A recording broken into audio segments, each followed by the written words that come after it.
Family. What family? You call this a family? I'm warning you, Daniela. Lose that attitude right now. Or else. Or else what, Dad? So, kailangan na talaga natin maghanap ng venue and also theme for our party. Okay. So anak, anong marireko mo? Since we all already pressed for time and also limited lang yung budget natin, I was thinking, maybe we can rent like a grand ballroom in a hotel, tapos Filipiniano yung theme. What do you guys think?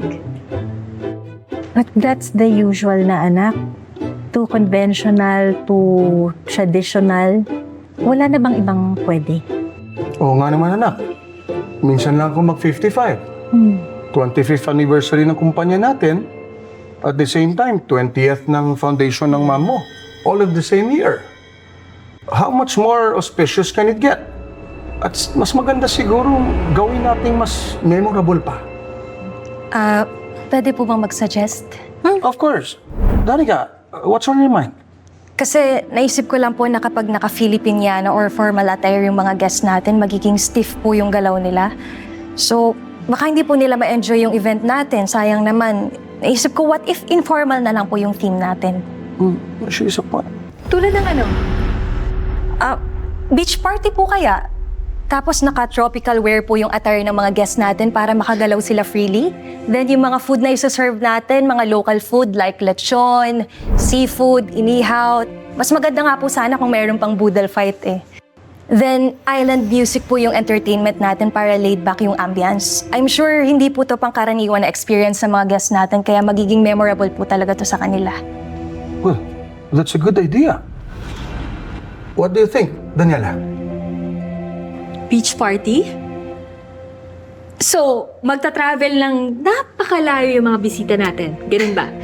Eh ate, hindi naman kailangan na maging malayo yung venue natin eh. Meron namang magagandang beaches sa Batangas o kaya po sa Zambales. Karamihan naman po siguro sa mga guests natin, merong mga sasakyan kaya magiging madali na yan para sa kanila. O kaya, kung wala naman pong ride yung iba, pwede po tayong umarkila ng coaster o kaya tourist bus.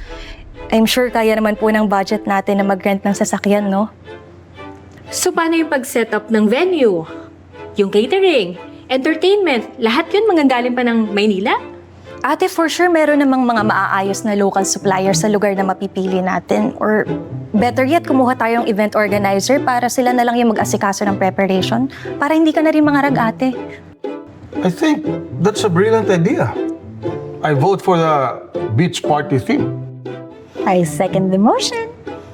Total, brilliant idea mo naman yung napili. Eh di ikaw na yung maging punong abala na mag-mount ng event na to. Ikaw na yung maghanap at mag-ocular inspection ng venue. Tapos, ikaw na rin maghanap at kumontak sa mga suppliers. Also, ikaw na rin yung mag-rent ng mga sasakyan. Ikaw na rin gumawa ng guest list. And also, ikaw na yung magpadala ng mga invitations nila. Hala ate, bakit ako lahat yung gagawa? Oo nga naman, Daniela.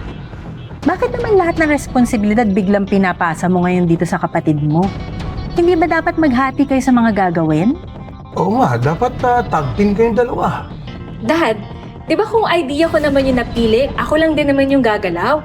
So bakit ngayon na kay Danny kayo napili mo, bakit hindi siya yung gumalaw? Wala pang experience sa pag-handle ng event ang kapatid mo. How can she manage everything all by herself? That's her problem, not mine, Dad. Ikaw ang panganay.